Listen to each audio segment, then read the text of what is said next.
Imagina a un hombre que lo tenía todo: fama, adoración y una carrera que parecía estar en un ascenso imparable. Era una figura querida en la televisión, su voz conocida por millones y su presencia apreciada por los fanáticos de todo el país. Sin embargo, a pesar de todo esto, su carrera fue brutalmente interrumpida por una sola decisión: un giro del destino que vino desde la más alta oficina del país. No fue un escándalo ni un fracaso público, sino un movimiento político que lo dejaría silenciado, borrado de la misma industria que una vez lo celebró. Acompáñanos mientras nos sumergimos en la historia de cómo un presidente mexicano, con un inmenso poder, acabó con la carrera de un hombre que había sido un ícono querido. Y créeme, esta es una historia que te quedará. Antes de comenzar, asegúrate de darle al botón de me gusta y suscribirte para más historias que importan. Historias de triunfo, traición y legados inolvidables. Ahora, hablemos de Luis Manuel Pelayo y la guerra silenciosa que le robó su voz. Si Luis Manuel Pelayo estuviera con nosotros, estaría celebrando su 103º cumpleaños este 1 de abril de 2025. Y aunque ya no está físicamente aquí, sus contribuciones al cine, la televisión y la radio mexicanas siguen resonando en la industria. Pelayo no era solo un actor, era una fuerza multifacética de la naturaleza que se movía con facilidad entre el micrófono, la gran pantalla y el escenario. En una época en la que los artistas a menudo quedaban encasillados en un solo campo, Luis Manuel rompió todos los moldes, lo que hoy llamaríamos un artista total, alguien que podía hacerlo todo y hacerlo bien. Nacido en la Ciudad de México en 1922, Luis Manuel comenzó a mostrar su talento actoral a una edad muy temprana. Había algo en su presencia, en el escenario, detrás del micrófono o frente a la cámara, que simplemente atraía a las personas. Y no pasó mucho tiempo antes de que fuera notado. Una tarde cualquiera de los años 40, el destino entró en juego. Mientras caminaba por las calles de la capital, Pelayo se cruzó casualmente con nada menos que Emilio Azcárraga Vidaurreta, el poderoso dueño de la emblemática estación de radio XEW. Azcárraga se sintió cautivado inmediatamente por la presencia de Pelayo, su carisma y, seamos honestos, también por su apariencia. Después de un breve intercambio, invitó a Luis Manuel a unirse a la estación. Fue uno de esos momentos aparentemente aleatorios que se convierten en encuentros que cambian la vida, y para Pelayo marcó el comienzo de algo extraordinario. Una vez dentro de XEW, el talento natural de Pelayo encontró el escenario perfecto. Su voz, profunda, suave y expresiva, era ideal para los papeles principales en las radionovelas. Pero aquí está el giro. A pesar de su voz romántica ideal para la radio, lo que realmente lo catapultó a la fama fue la comedia. Su habilidad para cambiar entre papeles dramáticos y personajes más ligeros lo convirtió en un favorito tanto para las audiencias como para los directores. Tenía ese raro don de encanto, el tipo que parece espontáneo y genuinamente natural. Pronto, se convirtió en una verdadera sensación en las ondas radiales. Su voz era instantáneamente reconocible en todo México, y sus actuaciones lo convirtieron en un nombre familiar. Pero Luis Manuel Pelayo no se detuvo ahí. No era del tipo que descansara en sus laureles o se quedara en su zona de confort. Hizo la transición al cine y la televisión con la misma facilidad con la que había trabajado en la radio, y lo hizo con una confianza que parecía completamente natural.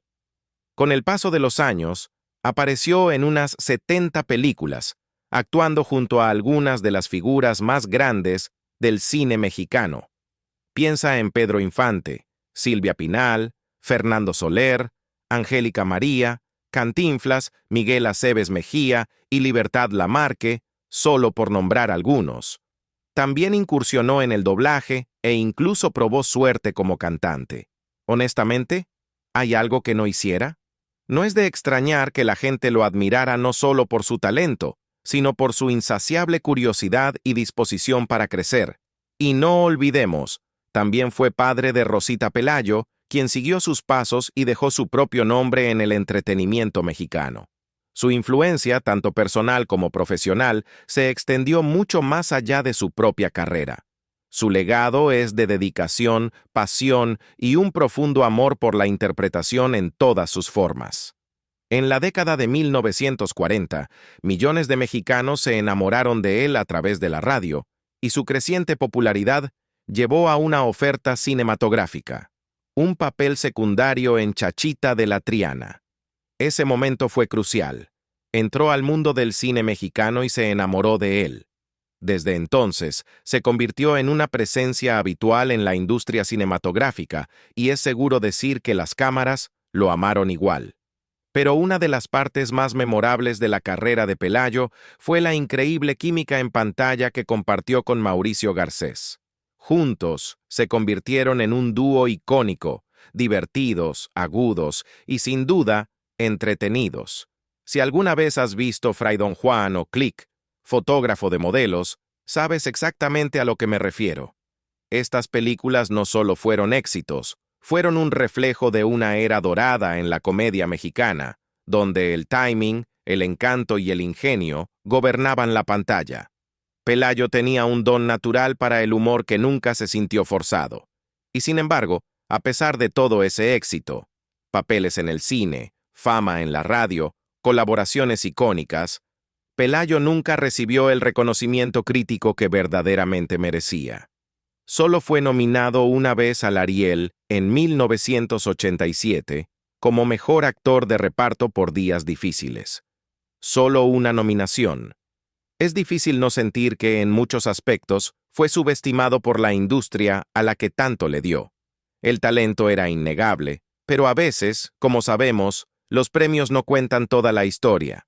Ahora, si te preguntas cuán poderoso fue su trabajo en el doblaje, hablemos de los personajes a los que dio vida. Fue la inconfundible voz de Yogi Bear, sí, el oso con la canasta de picnic y un toque travieso, y también de Bugs Bunny, con ese ingenio rápido y su encanto parlanchín. Pero no se detuvo en los dibujos animados. Pelayo también prestó su voz a personajes de series de televisión estadounidenses, haciendo que esos mundos extranjeros se sintieran familiares y cercanos para el público mexicano. Y luego estuvo Calimán. Oh sí, Calimán, el hombre increíble, una de las radionovelas más famosas de su tiempo.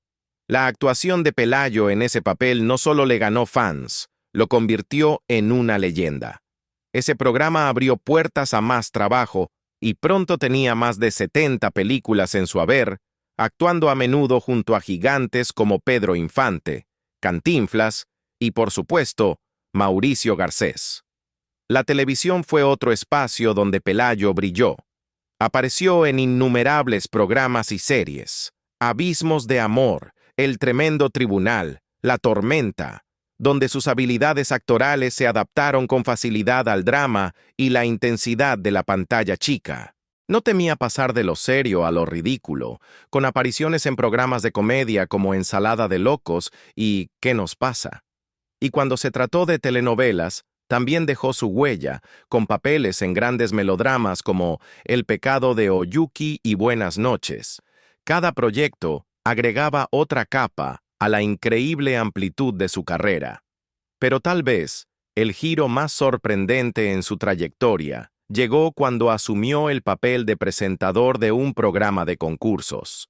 En 1971 se convirtió en la cara de Juan Pirulero y más tarde en el inolvidable Sube Pelayo Sube.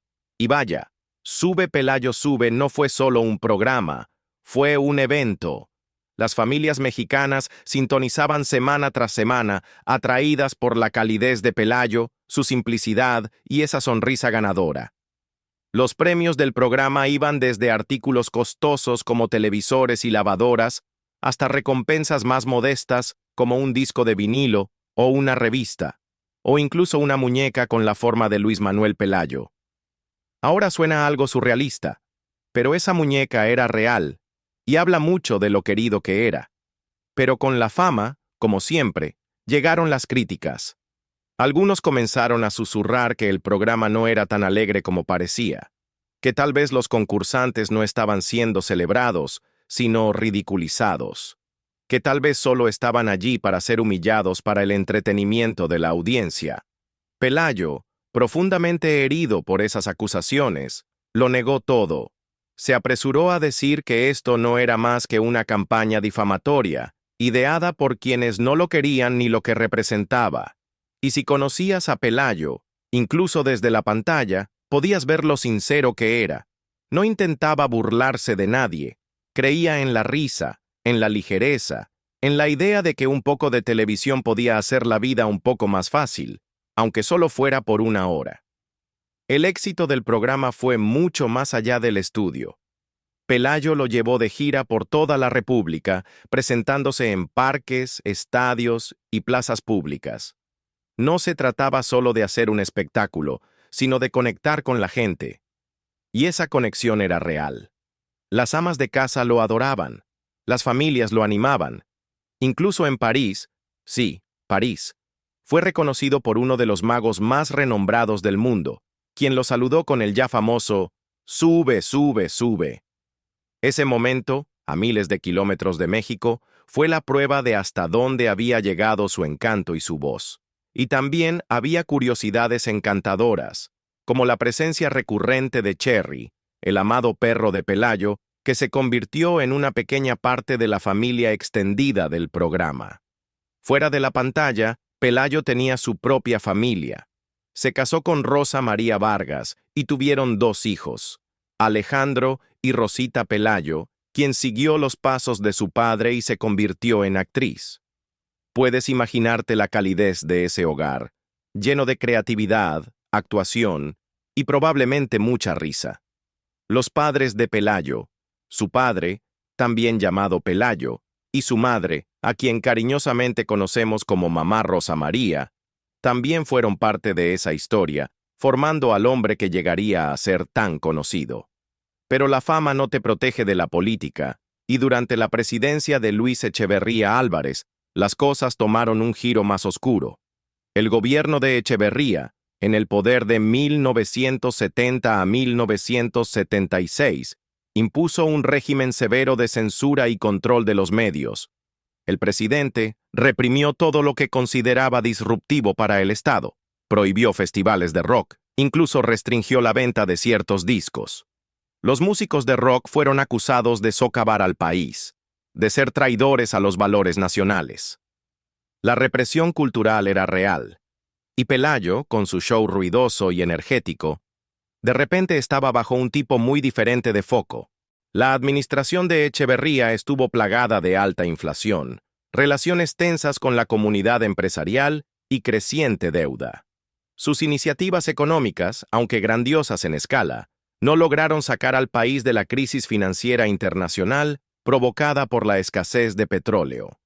Fue en estos tiempos difíciles cuando programas como Sube Pelayo, Sube adquirieron un nuevo significado. Para muchos mexicanos que luchaban, este programa de concursos ofrecía un destello de esperanza. Una oportunidad de ganar no solo dinero, hasta 14,000 pesos, sino cosas tangibles y transformadoras. Una nueva casa, un auto, algo que pudiera cambiar la vida de una familia de la noche a la mañana. ¿Y los desafíos? ¿Quién podría olvidar el poste engrasado o la empinada subida, donde los concursantes avanzaban impulsados por el contagioso cántico? Sube Pelayo, sube y arriba papi. Ese cántico no se quedaba en el estudio, estallaba en las calles, en los patios de las escuelas, en los hogares, se convirtió en parte del tejido de la vida. Y mientras el equipo de producción de Pelayo quería esparcir alegría por todo el país, no eran los únicos de gira. Echeverría también viajaba constantemente, promoviendo su agenda política por la nación, pero a diferencia de Pelayo, su recepción fue mixta. Uno de los incidentes más memorables ocurrió durante una visita a la zona arqueológica de Teotihuacán. El presidente, acompañado de su séquito, comenzó a subir la pirámide del Sol. Y ahí fue cuando ocurrió. La multitud, quizás un poco traviesa, comenzó a cantar: «Arriba, papi, sube, sube, sube». La misma frase que Pelayo había hecho famosa ahora era lanzada de forma juguetona al jefe de Estado. Según el periodista Jesús Vázquez Trujillo, Echeverría no lo tomó bien. La ironía era demasiado. Pero no se detuvo ahí. En 1973, durante la solemne conmemoración del Día de la Bandera en el Zócalo de la Ciudad de México, la escena se repitió. Mientras Echeverría izaba la bandera nacional, algunos asistentes audaces gritaron: «¡Sube, Pelayo, sube!». Un momento destinado a mostrar orgullo y dignidad nacional se había convertido, una vez más, en un recordatorio del impacto cultural de Pelayo. No era solo humor, era una forma sutil de resistencia, una burla juguetona pero directa a la autoridad, envuelta en la voz de la televisión. Ahora imagina esto. Estás en una ceremonia formal de izamiento de bandera, bandas militares, dignatarios, el presidente del país, Luis Echeverría Álvarez, justo frente a ti. El ambiente es serio, patriótico, y de repente, desde la multitud, se levantan voces. «¡Sube, Pelayo! ¡Sube!». Un cántico destinado a levantar el ánimo y entretener ahora resuena alrededor de un símbolo nacional. Lo que comenzó como algo juguetón, de repente, se sintió, al menos para los que estaban en el poder, como burla. Ese momento puede parecer gracioso, casi surrealista, pero desencadenó algo más profundo. Según un informe de la CIA, sí, hasta los ojos internacionales estaban observando, el presidente Echeverría era un hombre profundamente puritano, con fuertes toques de megalomanía y un sentido inflado de autoridad. Para alguien como él, escuchar un eslogan de programa de concursos interrumpir un momento de orgullo nacional no solo era molesto, era ofensivo. Lo tomó como una señal de falta de respeto hacia los símbolos nacionales, y en lugar de reírlo, se lo tomó de manera personal. La orden vino rápido y fuerte. Echeverría convocó a los jefes de las cadenas de televisión de México, lo que más tarde se convertiría en Televisa, y exigió que el programa de Pelayo fuera sacado del aire. Así de simple, sin advertencias, sin suavizar la caída. La misma semana en que el presidente seguía apareciendo en televisión, Pelayo estaba siendo borrado de ella. Y eso no fue lo peor. Verás, Pelayo tenía un gran corazón. No solo se trataba de risas y premios, le importaba. Un día, en el programa, una madre se le acercó, suplicando ayuda. Su hija tenía leucemia. Era desgarrador. Pelayo, conmovido, hizo un llamado público, no solo a la audiencia, sino indirectamente a María Esther Zuno, la esposa del presidente. Ella no era solo la primera dama, sino también la directora del Instituto Nacional de Protección a la Infancia, y se sentía muy orgullosa de su trabajo. Pero en lugar de ver el llamado como un gesto compasivo en busca de apoyo, Zuno lo interpretó como una intromisión, un exceso en su autoridad. Se enfureció. Le dijo directamente: «No te vayas por ahí diciendo que yo voy a ayudar a la niña. Eso no te corresponde a ti decidir». Eso fue todo. Ese momento, lleno de buenas intenciones, se convirtió en el último clavo en el ataúd. El presidente no solo estaba enojado. Ahora, su esposa también lo estaba. Y en un clima político como ese, donde la televisión y el gobierno estaban tan estrechamente ligados, las consecuencias fueron rápidas. De la noche a la mañana, Pelayo perdió su programa. Su voz, que antes se escuchaba en todo México, fue silenciada. Lo que siguió fue más que un retroceso profesional, fue una crisis personal. Pelayo no solo perdió su plataforma, perdió su fuente de ingresos. Durante meses, no tuvo trabajo. Luchó contra la depresión. Su familia, que dependía de su ingreso, se vio sumida en la incertidumbre. Y aunque siguió trabajando en doblaje y actuación de voz, su talento nunca lo abandonó. El resplandor de su fama se había apagado. Efectivamente, fue incluido en una lista negra, viviendo una especie de exilio del medio que una vez lo acogió. Durante 12 largos años, Pelayo estuvo ausente de la pantalla que lo había convertido en un nombre familiar. Y tal vez lo que más duele es saber que no fue su talento ni la audiencia quienes lo dejaron atrás, sino el poder, el orgullo y la política. Durante 12 largos años, Pelayo estuvo apartado de la pantalla, un hombre aún adorado por el público, pero bloqueado por la misma industria que una vez lo celebró. Y no importa cuán famoso seas, las cuentas no esperan. Aún tienes que comer, aún necesitas comprar gasolina, aún tienes que vivir. Cuando terminó la presidencia de Luis Echeverría en 1976, Pelayo fue libre para intentar reconstruir su carrera, pero no fue tan fácil como simplemente volver a un estudio. El daño ya había sido hecho. Llamó a puertas, se acercó a colegas, siguió las pistas de posibles oportunidades, pero una y otra vez encontró esas puertas cerradas. Los mismos colegas que una vez lo recibieron calurosamente ahora mantenían distancia. Ya fuera por miedo o por conveniencia, la industria le dio la espalda. Aún lo paraban en la calle los fans que recordaban «Sube Pelayo, sube», quienes sonreían y lo saludaban como a un viejo amigo, pero esos vítores no pagaban las cuentas. Cuando regresó a la televisión y el cine, fue en roles más pequeños, repartidos en varios proyectos solo para mantener las cosas a flote. Ese tipo de esfuerzo pasa factura. El peso emocional de ser olvidado por tus propios compañeros, de haber sido una gran figura y ahora sentirte invisible, comenzó a notarse. Pelayo no solo estaba trabajando duro, estaba trabajando a través de la tristeza, a través de la humillación, y como su hija Rosita compartiría más tarde, comenzó a decir cosas como «Ya no estoy haciendo esto bien», o «La gente se va a olvidar de mí». Se podía sentir lo mucho que eso lo agotaba. A finales de la década de 1980, Pelayo había terminado de trabajar en producciones como La Buena, La Mala y La Golfa.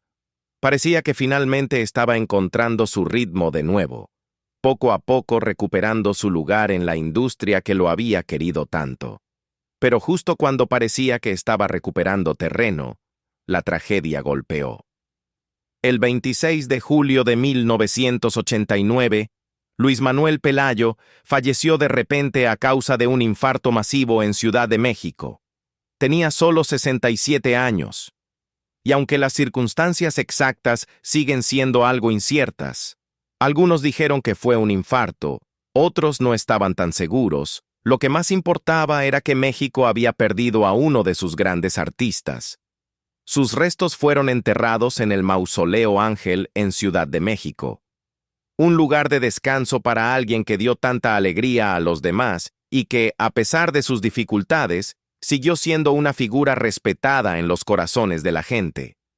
La voz de Pelayo, tan cálida, tan llena de encanto, cerró un capítulo dorado en la historia del doblaje y la televisión mexicana.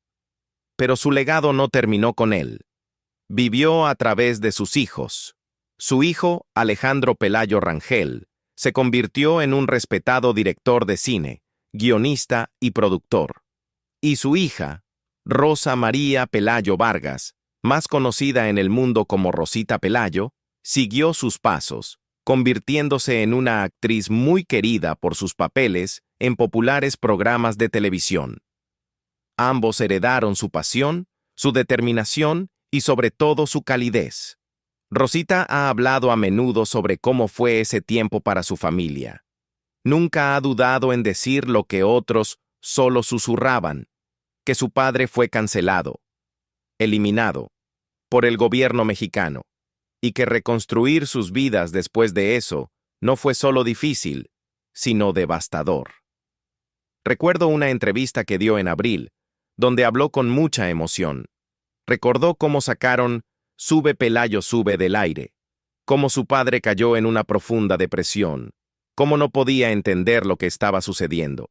Estaba aún joven, lleno de energía e ideas, y de repente, lo aislaron, sin ofertas, sin reuniones, solo silencio. Fue una caída desgarradora desde la cima y casi lo destruyó. Incluso después de que terminó el mandato de Echeverría y a través de la igualmente difícil administración de José López Portillo, Pelayo nunca recuperó el brillo completo de su antiguo éxito. Esos años lo marcaron, y no solo profesionalmente, profundamente hirieron su espíritu. Pero ¿sabes qué es lo más notable? A pesar de todo eso, de la injusticia, la traición y el exilio silencioso, Pelayo nunca perdió el corazón que lo hizo especial. Siguió siendo el mismo hombre generoso, carismático, y ese es el verdadero legado que dejó atrás.